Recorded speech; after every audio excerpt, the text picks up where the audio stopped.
Hello and welcome back to the channel everyone. आज के इस वीडियो में हम इंडियन नेशनलिज्म के उस पार्ट को डिस्कस करेंगे that we call as inclusive nationalism, a nationalism that called for inclusion of all cultures, of all religion to put up a common struggle against the oppressors, that is against the British. ये वो version है Indian nationalism का जो हमको mid 19th और late 19th century में देखने को मिलता है। ये एक ऐसा फॉर्म ऑफ नेशनलिज्म है that engaged with all religions. और आज के इस नेशनलिज्म में हम तीन important nationalistic figures and their thoughts on nationalism को डिस्कस करेंगे। Justice Ranade, Surendranath Banerjee and Sarojini Naidu. We start with Justice Ranade. Justice Ranade was born in Nifad near Nasik and he was born into Chitpavan Brahmin family. He was a scholar, social reformer and a judge. वो editor थे Anglo Marathi newspaper Indu Prakash के, और यहीं से उनके बहुत सारे ideas about social reform and also about nationalism उनको समझ में आते हैं। उन्होंने बहुत सारी religious practices cutting across different religions, whether it be Muslims और हिंदूज, उनको क्रिटिसाइज किया है। One of the important thing that he is known for कि उन्होंने प्रार्थना समाज की नींव रखी। प्रार्थना समाज क्या है? प्रार्थना समाज was an idea of social reformation in this society. वो सदियों से चली आ रही हिंदुइज्म में ईवल प्रैक्टिसेस को सीवियरली क्रिटिसाइज करते हैं और कहते हैं एक न्यू मॉडर्न इंडियन नेशन में रिफॉर्मेशन होना चाहिए और ये इंक्लूसिव होना चाहिए। वो वेस्ट और वेस्ट के वर्ल्ड व्यू से बहुत प्रभावित थे। क्रिस्टोफर जेफर लॉर्ड, जो कि बहुत रिनोन्ड ऑथर हैं, वो उनके बारे में लिखते हैं कि रानडे ये चाहते थे कि वेस्टर्न मॉडर्निटी जो है उसको कोर हिंदू स्पिरिचुअलिज्म में मिलाया जाए, और यही उनका इंडियन सोशल रिफॉर्म मूवमेंट था, जिसकी कोर आइडियोलॉजी थी ह्यूमनाइज, इक्वलाइज एंड स्पिरिचुअलाइज। वो बात करते थे रिफॉर्मेशन की। He was against the revival, against the revival of a mythological past, against the revival of those evil practices, and he wanted a reformation।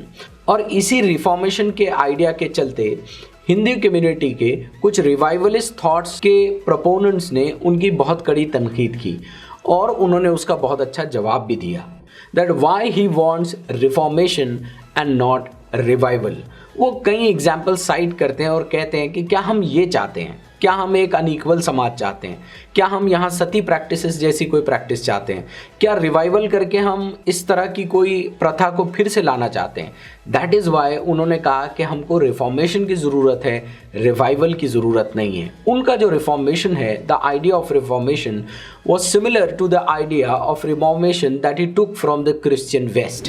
Christian spirituality का जो Protestant reformation है, अगर हम उसको पढ़ें तो उसी प्रोटेस्टेंट रिफॉर्मेशन और प्रोटेस्टेंट चर्च को उनका प्रार्थना समाज रिप्रेजेंट करता है। प्रार्थना समाज is an idea that is similar और is being borrowed from the protestant church, इसीलिए उनको महाराष्ट्र का सोक्रेट्स भी कहा जाता है। जस्टिस रानडे एक और चीज़ के लिए जाने जाते हैं। जब वो इंडियन इंडिपेंडेंस स्ट्रगल में थे, his thought with the British and his engagement with the British was for the economic and the industrial development.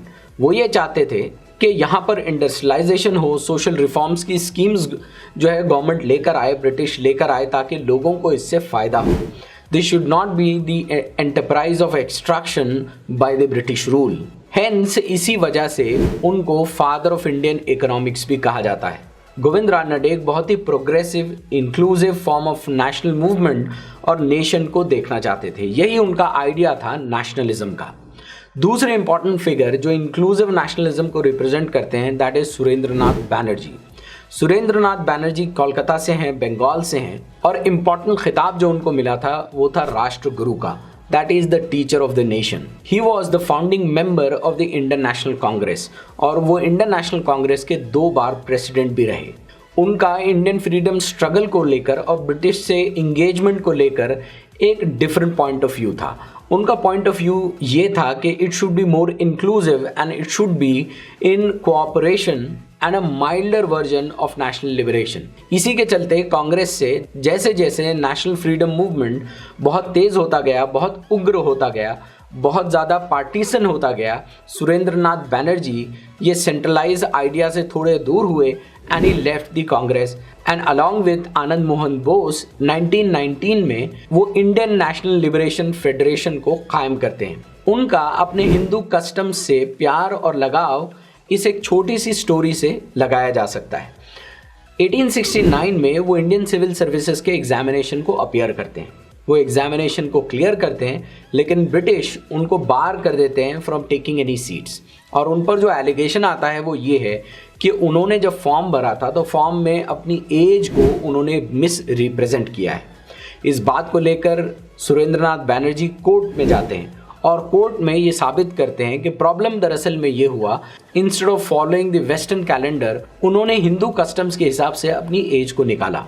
फिर 1871 में वो एग्ज़ाम अपीयर होते हैं और एग्ज़ाम को क्लियर करते हैं। एग्ज़ाम क्लियर करने के बाद उनको सिलहेट में पोस्टिंग दी जाती है। सिलहेट आज के बांग्लादेश में है। अमंगस्ट हिज इम्पॉर्टेंट अचीवमेंट, अगर हम उनकी एजुकेशनल बैकग्राउंड को देखें तो उनकी जितनी भी हायर एजुकेशन है वो university college London, middle temple यहाँ पर होती हैं और यहीं पर पढ़ाई के दौरान वो वेस्टर्न थॉट, वेस्टर्न फिलोसोफर्स से बहुत मुतासिर होते हैं। जिनसे वो प्रभावित होते हैं वो है Edmund Burke and Gustave Mazzini.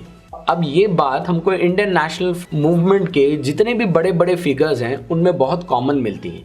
सारे के सारे फिगर्स अपने हायर एजुकेशन के लिए लंदन जाते हैं, वेस्ट जाते हैं, वहाँ की बड़ी बड़ी यूनिवर्सिटीज़ में पढ़ते हैं and they are all influenced by western thought. उसी western thought of reformation, liberalism, rational thinking को लेकर वो इंडिया में आते हैं और इंडिया में बड़े बड़े रिफॉर्म मूवमेंट्स को वो शुरू करते हैं। इसी तरह से द आइडिया ऑफ नेशनलिज्म है। हम देखते हैं कि आइडिया ऑफ नेशनलिज्म भी उसमें एक इम्पॉर्टेंट फिगर बार बार आएगा, that is Gustaf Mazzini and Italy. इसको भी हम एक वीडियो में अलग से डिस्कस करेंगे, what was the nationalism of Gustaf Mazzini. Gustaf Mazzini एक ऐसे फिगर हैं कि जिन्होंने बहुत सारे इंडियन नेशनल फिगर्स को प्रभावित किया है। सुरेंद्रनाथ बैनर्जी, सरोजिनी नायडू, वी.डी. सावरकर, हर तरह की ideology of nationalism somewhere down the line is inspired by Mazzini. इसीलिए माज़िनी के और इटली के फ्रीडम स्ट्रगल को समझना बहुत ज़रूरी है। Let us come back to Surendranath Banerjee. 1879 में वो बंगाली नाम के न्यूज़पेपर को खरीदते हैं and his thoughts and writings in that paper reflect his form of nationalism. एक इंपॉर्टेंट बुक उन्होंने ऑथर की, a nation in making. He was one of the strongest opponents of the partition of Bengal.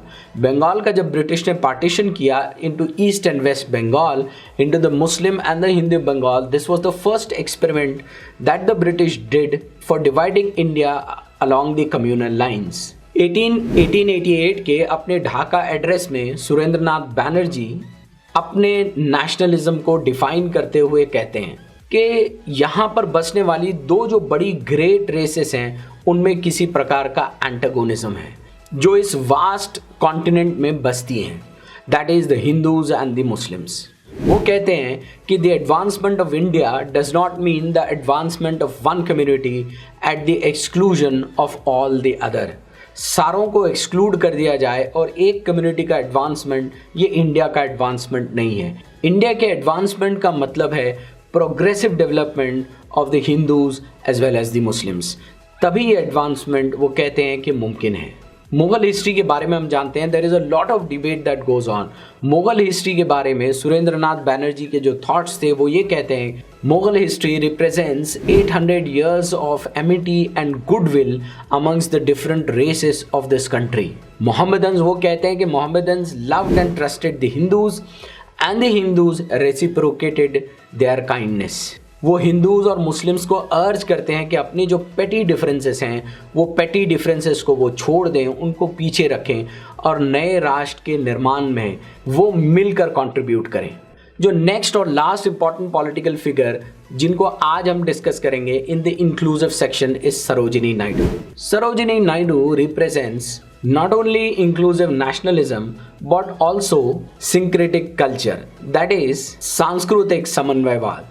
She was a writer, a social reformer and also a poet.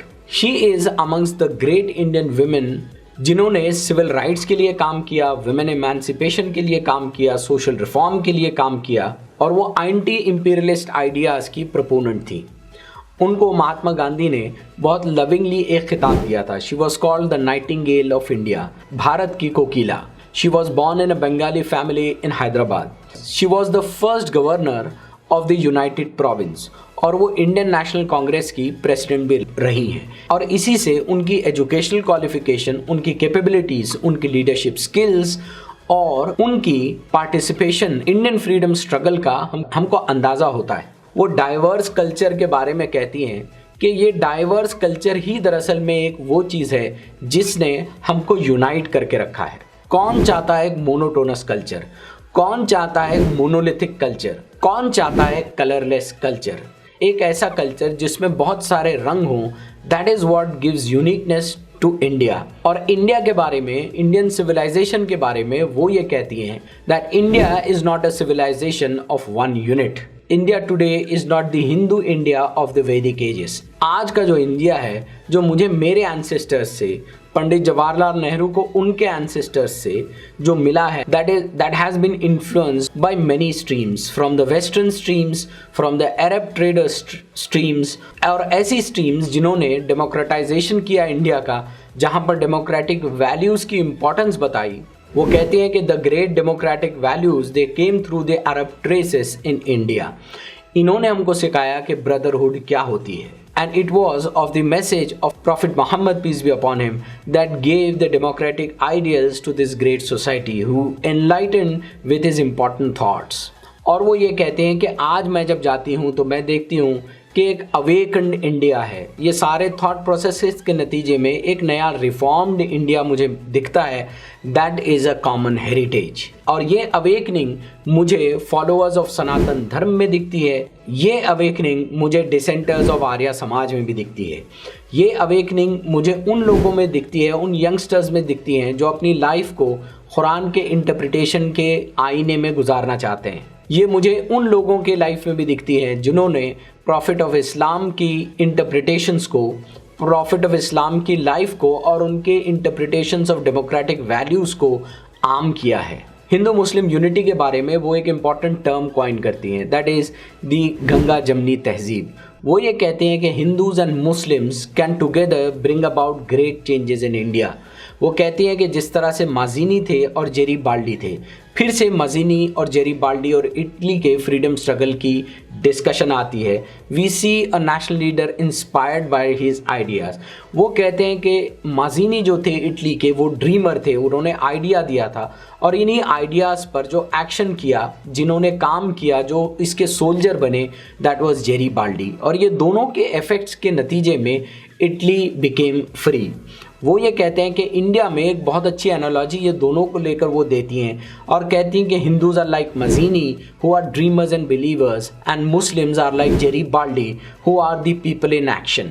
और इसी से एक बात हमको ये समझ में आती है कि मुस्लिम्स के फ्रीडम स्ट्रगल में जो रोल है, the active role that they played is very visible from her statements. वो कहती हैं कि जब ये दोनों एक आ जाएंगे तब ड्रीम्स और एक्शंस एक जगह आएंगे और हमको वो नेशनल यूनिटी मिल सकेगी, वो नेशनल फ्रीडम हम हासिल कर सकेंगे। इंडियन नेशनलिज्म के ये जितने भी फिगर्स हैं, ये फिगर्स इंक्लूसिव नेशनलिज्म को रिप्रेजेंट करते हैं। ये फिगर्स इंडियन नेशनलिज्म को या पेट्रियाटिज्म को एक रेस का डोमिनेंस ओवर द अदर के तौर पर डिफाइन नहीं करते हैं। ये इंडियन नेशनलिज्म को रेसिस्ट फॉर्मुलेशंस में डिफाइन नहीं करते हैं। ये नेशनलिज्म को हेट्रेड फॉर अ कम्युनिटी के तौर पर डिफाइन नहीं करते हैं। यही वो ब्रांड ऑफ नेशनलिज्म है जो हमको कई सारे फिगर्स में दिखता है, चाहे वो गोपाल कृष्ण गोखले हों, जस्टिस रानडे हों, सुरेंद्र नाथ बैनर्जी हों, सरोजिनी नायडू हों। ये सारे वो फिगर्स हैं जिसमें से हमने कुछ फिगर्स को just as an example inclusive nationalism के डिस्कस किया है। ये था इंडियन नेशनलिज्म का वो पार्ट जहाँ पर नेशनलिज्म इंक्लूसिव है। आगे के आने वाले वीडियोस में हम other forms of Indian nationalism को डिस्कस करेंगे। होप कि आपको हमारा ये वीडियो पसंद आया हो, होप कि आपको ये इन्फॉर्मेटिव लगा हो। If so, do share it with your family and friends, do subscribe to our channel, press the notification bell icon so that you are notified whenever we come up with a new video. Hope to see you soon in the next video. Till then, thank you very much.